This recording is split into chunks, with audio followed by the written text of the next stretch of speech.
नमस्कार, JKY की आवाज़ चैनल की प्रस्तुति। सर, हमारे जिला में मैं सीतामढ़ी का रहने वाला हूँ, इसके लिए सीतामढ़ी से ही हम अपनी बात को रख रहे हैं।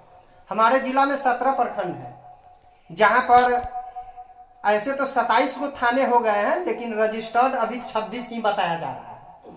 तो 26 में से 24 ऐसे थानेदार हैं और 17 में से 15 ऐसे प्रखंड विकास पदाधिकारी अंचलाधिकारी हैं जो बिना पैसे का कोई भी कार्य नहीं करते हैं। ये लोग कैसे सुधरेंगे, ये तो इसके बारे में आप बताएं। ये संस्थागत है ना।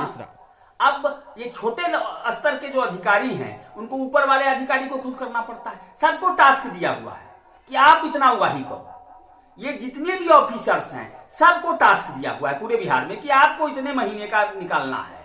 उसी निकालने में लोग लगे हुए हैं। अब भाई लेन देन के आधार पर पोस्टिंग होती है कि जैसा जगह उस हिसाब से पोस्टिंग उसका उतना लेना है। अब अभी देखे नहीं कि बिहार सरकार के कई मंत्री ने पोस्टिंग के मामले में कहा है कि बड़े पैमाने पर लोग घूस लेकर के पोस्टिंग किया है, जहां तहां पोस्टिंग करवाया है, तो परिणाम यही होगा। तो सर, ये तो हमारे जनता का जो धरातल में जो हम लोग जिस समाज में रह रहे हैं उस समाज का शोषण एंड दोहन कर रही है सरकार। ये सरकार का क्या कहना? ये हमारा जो जनतांत्रिक सिस्टम है, हम जिसको विधायक एमपी चुन रहे हैं, जो लोग चुने जा रहे हैं, जो मिनिस्टर्स हैं, उनकी नाकामी है। उनकी वजह से घूसखोरी है, बेईमानी है, करप्शन है, जो समस्याएं बिहार में आई है, सब ये जनप्रतिनिधियों की वजह से। अच्छा, अगर आपकी सरकार इसी दौरान आप बिहार में अपनी पार्टी प्रबल भारत पार्टी की ओर से जो सरकार बनाते हैं तो आप क्या करेंगे? ये सब आपके पार्टी के द्वारा खत्म होगा या बढ़ेगा? हम लोगों का एक सोचा समझा हुआ पॉलिसी है। हम उस पॉलिसी पर काम कर रहे हैं। 2020 में हमने बिहार घूमने का काम किया था, कुछ हिस्सा छूट गया था। उसके बाद फिर हम नए सिरे से 22 में पूरे बिहार का दौरा करेंगे। दूसरे राज्यों में जा रहे हैं, हम संगठन बना रहे हैं। हमारी पॉलिसी ये है कि ये जो ऑफिसेज हैं, इन ऑफिसों को खत्म कीजिए। अब district administration, collectorate, block office, circle office, SDM का ऑफिस यानी अनुमंडल कार्यालय, इसकी कोई जरूरत नहीं। आपने प्रदेश में त्रिस्तरीय पंचायत बनाए हैं, शहरी निकाय बनाए, तो शहरों के लिए जो लोकल बॉडीज हैं जैसे नगर पंचायत, नगर परिषद, नगर निगम, उनको अधिकार दीजिए। शहरों के लिए जो भी काम होना है, जैसा भी काम हो, जो सरकारी दफ्तर कर रहा है, जो ब्लॉक कर रहा है, जो अंचल कर रहा है, जो अनुमंडल कार्यालय कर रहा है, जो जिला कार्यालय कर रहा है, कलेक्ट्रेट में हो रहा है, वो काम आप शहरों के मामले में नगर निगम को दे दीजिए। नगर परिषद के छोटे मझोले शहर के मामले में नगर परिषद को दे दीजिए और छोटे शहर के मामले में नगर पंचायत को दीजिए। इसी तरह से जो अंचल है, ब्लॉक है, अनुमंडल है, जिला है, इस प्रशासनिक व्यवस्था को खत्म कीजिए। गांवों के मामले में ये जो काम जिला में होता है, मतलब कलेक्ट्रेट में हो रहा है, प्रखंड ऑफिस में हो रहा है, अंचल ऑफिस में हो रहा है, अनुमंडल ऑफिस में, वह काम आप ग्राम पंचायतों को दीजिए, पंचायत समिति को दीजिए, जिला परिषद को दीजिए। यानी आप जो बॉडीज हैं, चुने गए प्रतिनिधियों की सभा है, उसकी सेक्रेटरिएट बनाइए, उनके सचिवालय बनाइए, उनका ऑफिस बनाइए, सारे काम उनको हैंड ओवर कीजिए। इससे होगा क्या कि एक एक चुना गया जनप्रतिनिधि, जो ग्राम पंचायत का सदस्य, पंचायत समिति का सदस्य, जिला परिषद का सदस्य, नगर पंचायत का सदस्य, नगर निगम का सदस्य, नगर परिषद का सदस्य, वो रेस्पॉन्सिबल होंगे। पब्लिक उनको पकड़ेगी कि ये काम आपको कर देना है। ये जनप्रतिनिधि जब ऑफिस में जाएंगे तो काम होगा। घूसखोरी बंद शुरू में नहीं होगा, कम होगा। जब ये जनप्रतिनिधि चुनाव जीतने जाएंगे, चुनाव लड़ने जाएंगे और पब्लिक का काम किए नहीं रहेंगे तो उनको खदेड़ दिया जाएगा। जैसे विधानसभा चुनाव में कई राज्यों में हो रहा है, उत्तर प्रदेश में हो रहा है, सिटिंग विधायक खरीदे जा रहे हैं, बड़ी बड़ी पार्टी के विधायक खदेड़े गए हैं। उस तरह से बिहार पंचायत चुनाव में 90% से ज्यादा जो पंचायत प्रतिनिधि थे सिटिंग, वो चुनाव हार गए। अब चुनाव तो लोगों ने हरा गया है, लेकिन नया वाला भी अगर उसी पुराने वाले ढर्रा पर चलेंगे तो गांव में लोग उनको छोड़ेगा नहीं, तो बेइज्जती होगी।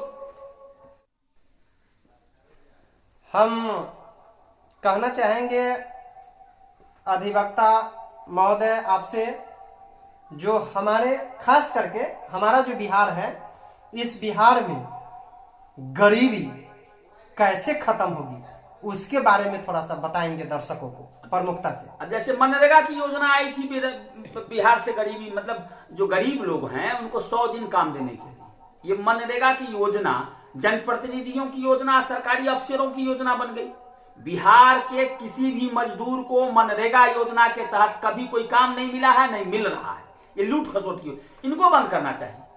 आप गांव में सभी विधायक, एमपी, मिनिस्टर्स ये देख रहे हैं कि बिहार में खेत में काम करने के लिए श्रमिकों की समस्या है।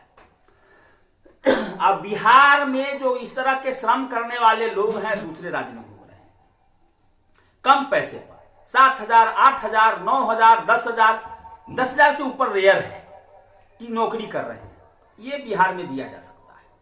अब बिहार कृषि प्रधान राज्य है, आप के यहां दूसरे राज्य से चावल आता है, गेहूं आ रहा है, तेलहन आता है, तो बिहार में उत्पादन कम हो रहा है, कृषि यहां का डेड हो गया है। तो जब भी आप कृषि को तरजीह देंगे, कृषि बिहार का आगे बढ़ेगा और उत्पादन बड़े पैमाने पर होगा, तो जो बाहर लोग जो जा रहे हैं इस तरह के काम करने, उनको बिहार में रोजगार मिलेगा और उत्पादन जो होगा उसे इंडस्ट्रियलाइजेशन होगा। जैसे चावल का मिल बनेगा, आटे का मिल बनेगा, मैदा का मिल बनेगा, तेल बनाने वाला मिल बनेगा, क्योंकि बिहार में उत्पादन होगा। तो आप एक तो एग्रीकल्चर को बढ़ा करके कर सकते हैं। दूसरी बात कि आपको जो होलसेल ट्रेड है बिहार में रोजगार बढ़ाने के लिए, या डिस्ट्रिक्ट डिस्ट्रीब्यूटरशिप है, मतलब जिला वितरक और थोक विक्रेता, इस दोनों को रेगुलेट करना होगा। इस रेगुलेट करने से क्या होगा कि आप किसी शहर में देखेंगे कि एक दवाई का एजेंसी जिस आदमी के पास है, जो जिला वितरक बना हुआ है, तो वह आदमी एक कंपनी का नहीं है, वो 20 कंपनियों का, 25 कंपनियों का, 50 कंपनियों का डिस्ट्रीब्यूटर है। यानी एक परिवार में एक व्यक्ति के पास वो होलसेल बिजनेस जो है वो सिमटा हुआ है। वो आदमी उसके पास इतनी पूंजी हो गई है, इतना क्षमता हो गया है कि सारा होलसेल व्यापार वो करता है। इसको आपको डिसेंट्रलाइज करना होगा कि भाई एक परिवार एक व्यापार। आप एक परिवार में आपको एक व्यापार कीजिएगा, एक सामान का एक व्यापारी। आपको यह भी लिमिट करना होगा कि एक कंपनी का डिस्ट्रिक्ट डिस्ट्रीब्यूटर एक होगा। हम तो ये कहते हैं कि डिस्ट्रिक्ट डिस्ट्रीब्यूटर नहीं, एरिया कम कीजिए। अब विधानसभा लेवल, कोई कंपनी किसी को अपना वितरक बनाती है तो विधानसभा लेवल पर बढ़ाए, विधानसभा लेवल के लिए बनाए। तो इससे होगा क्या कि ये जो व्यापार है, थोक व्यापार है, जिला वितरक का व्यापार है, C&F एजेंट का व्यापार है, ये एक आदमी के कब्जे से, एक परिवार के कब्जे से निकल करके बहुत लोगों को मिलेगा।